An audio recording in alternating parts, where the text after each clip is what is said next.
Bonjour. Alors aujourd'hui, nous allons reprendre notre étude biblique et nous allons parler de la parole prophétique. Alors on va juste regarder dans l'évangile de Luc ce qui était dit à propos de notre Seigneur Jésus-Christ par Zacharie et par Jean-Baptiste. Et pour cela, je vous invite à prendre vos Bibles dans le premier chapitre de Luc, depuis le verset 67, et puis nous allons commencer. Soyez bénis, bienvenus, et n'oubliez pas que la parole de Dieu est la lumière qui éclaire notre sentier.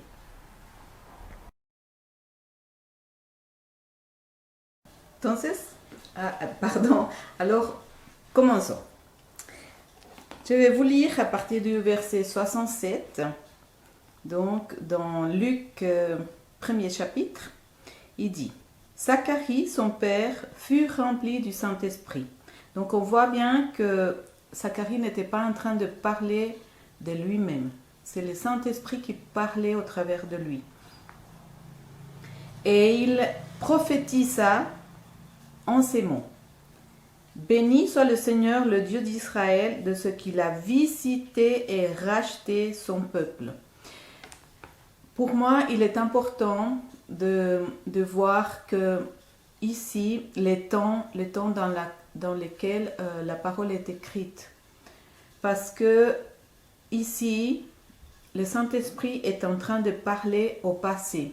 Pourtant, Jésus-Christ venait à peine de naître.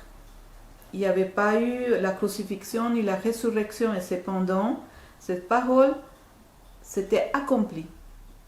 Vous voyez, ici, c'est marqué que le Dieu d'Israël a visité et racheté son peuple. Donc c'est important pour nous d'avoir conscience de cela. Ensuite, il dit, il nous a suscité un puissant sauveur dans la maison de David, son serviteur, comme il l'avait annoncé par la bouche de ses saints prophètes des temps anciens. Donc ça avait déjà été annoncé pendant vraiment des années. Des fois, suivant ce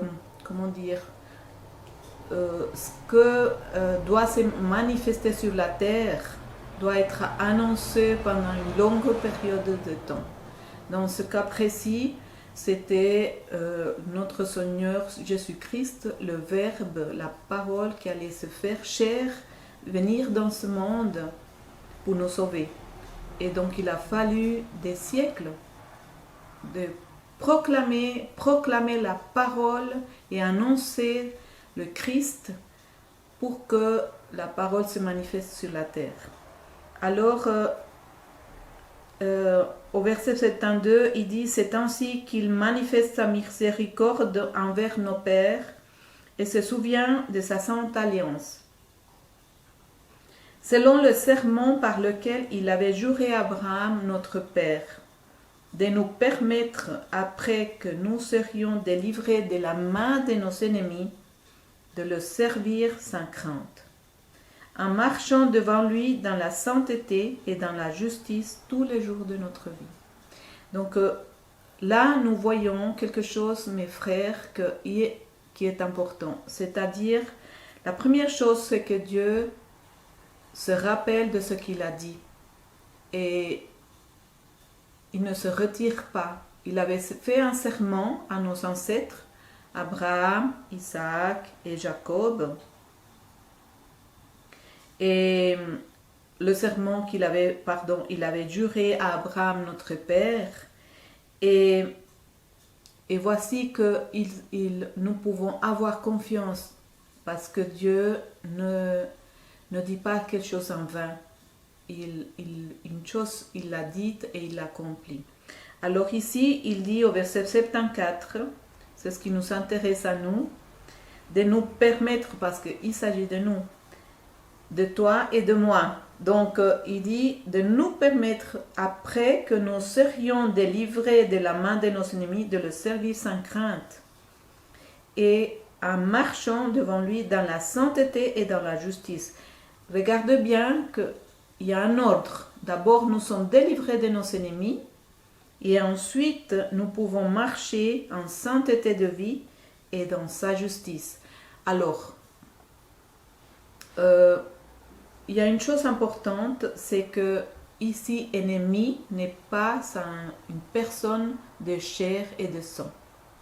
Il ne parle pas d'ennemi de chair et de sang. Pourquoi nous savons ça? Parce que dans Éphésiens 6, Paul nous enseigne que notre lutte n'est pas contre la chair et le sang, que notre lutte est contre des puissances, des principautés, des dominations dans les lieux célestes.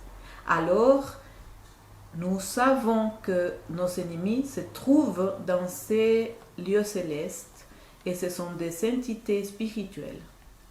Et ce n'est pas une personne, ce n'est pas notre voisin, ce n'est pas ma soeur, ce n'est pas ma mère, ce n'est pas mon ami, mon époux, ma femme, non, rien du tout. Il faut prendre conscience de ça. Ça déjà nous demande de changer de mentalité parce que avant Jésus-Christ, en tout cas, moi je ne sais pas vous, mais moi oui, je pensais que les ennemis c'était des personnes. Et puis non.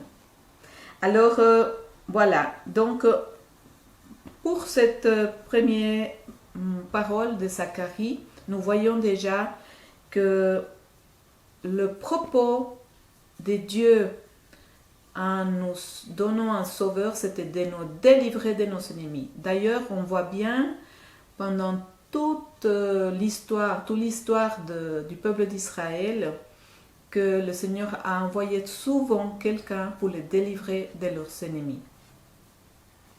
Donc, nous pouvons avoir la certitude que le propos de Dieu dans ta vie et dans la mienne, c'est de nous délivrer complètement de tous nos ennemis. Et ça, c'est un youpi, non? Je crois.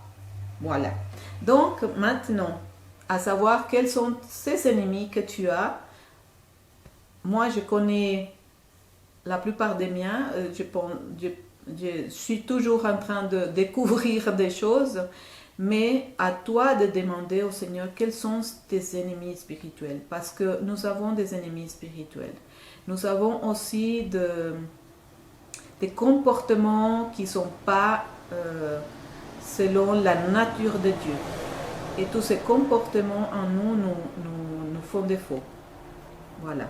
Donc, maintenant, nous allons dans Luc 3. Et là, nous allons voir dans Luc 3, à Jean-Baptiste annoncer le Christ. Et il dit ceci, au verset, alors on peut lire du verset 3. Il alla dans tout le pays des environs de Jourdain, prêchant le baptême de repentance pour la rémission des péchés.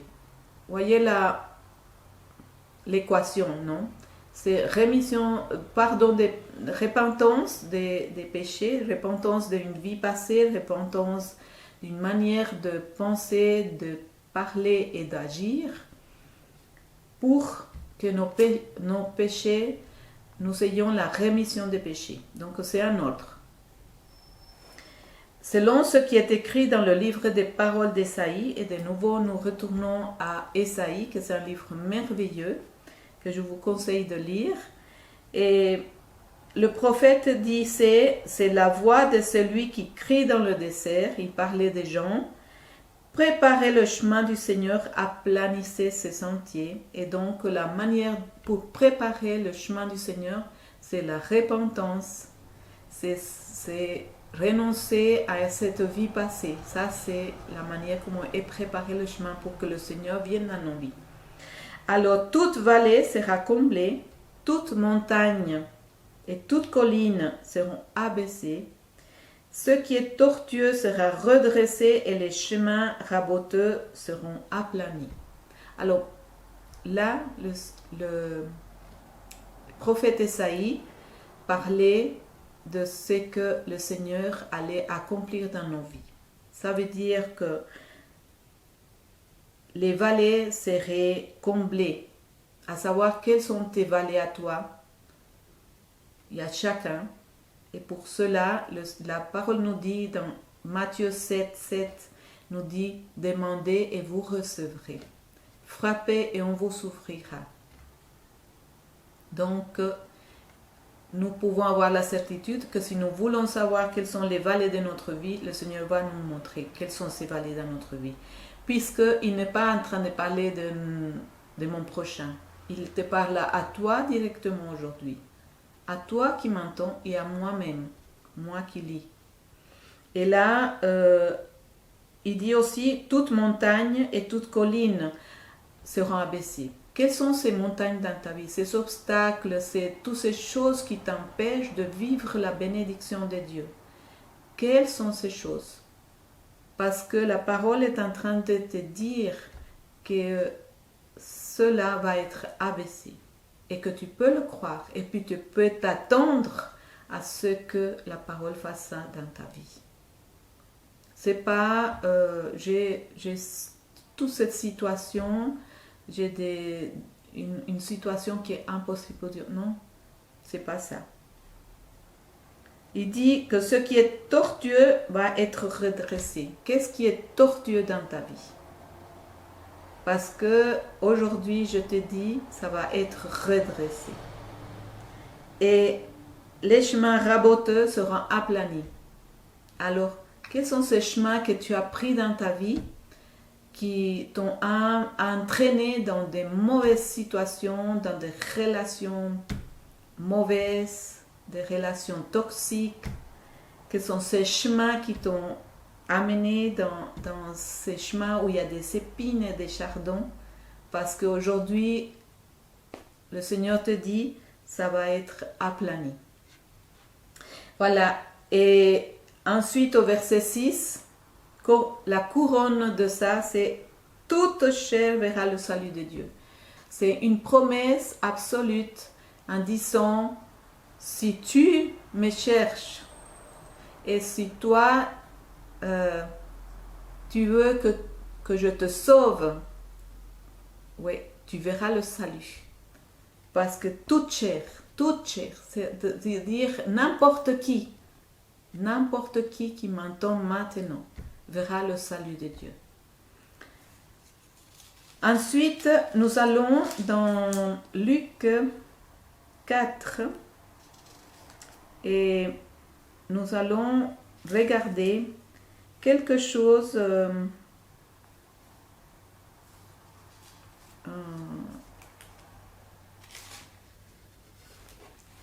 que comment Jésus nous a donné l'exemple de comment nous proclamons la parole prophétique, c'est-à-dire la parole que Dieu a dit à propos de nous, comment nous la proclamons et comment nous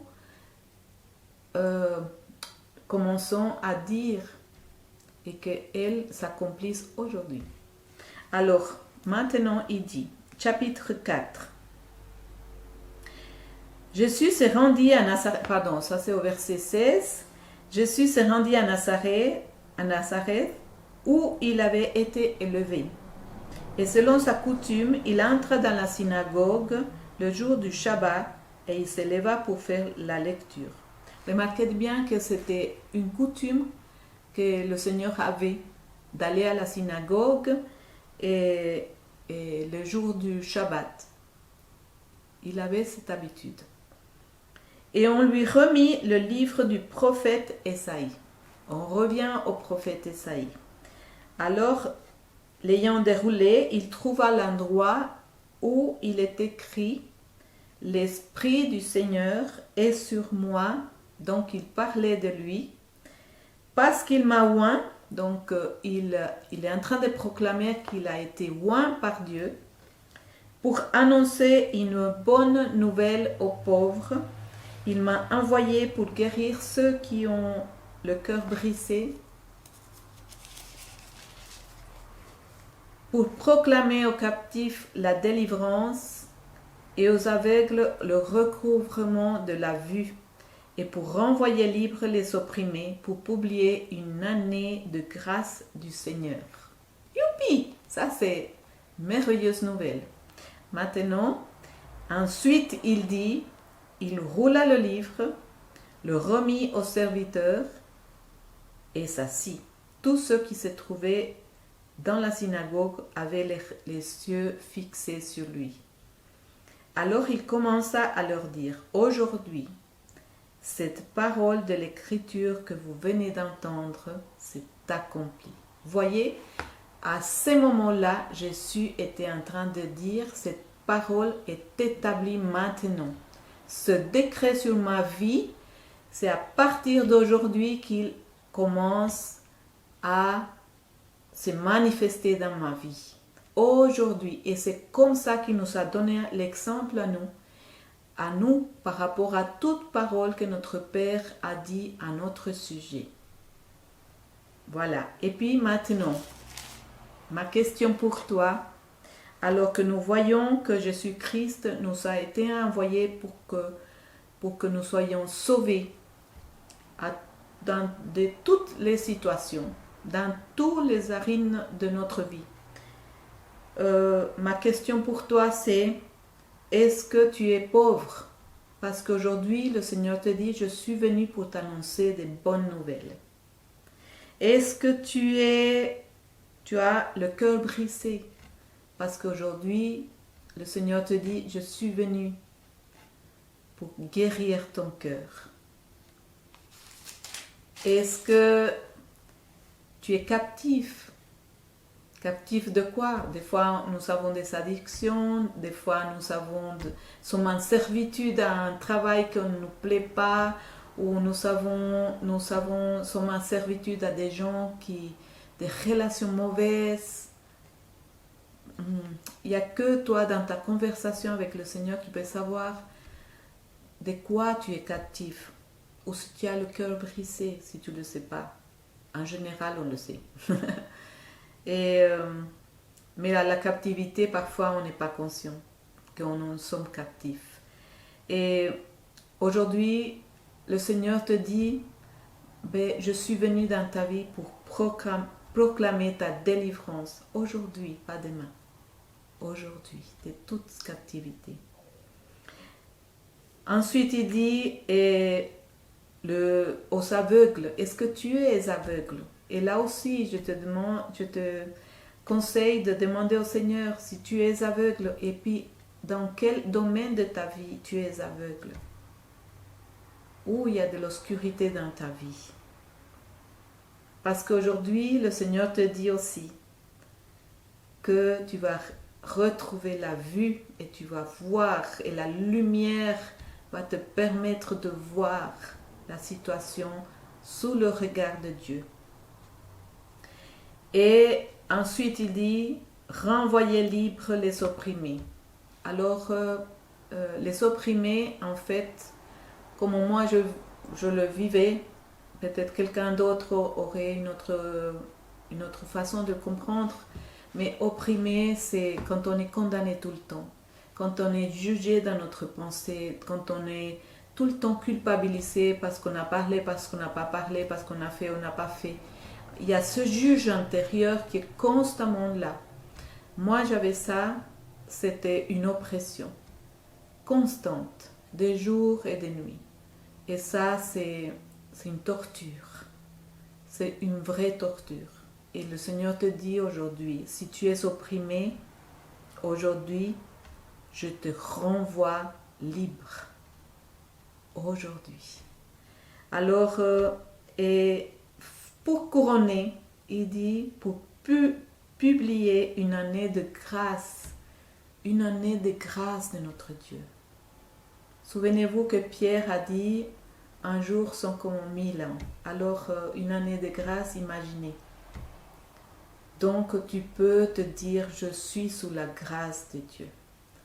Je vis une année de grâce merveilleuse.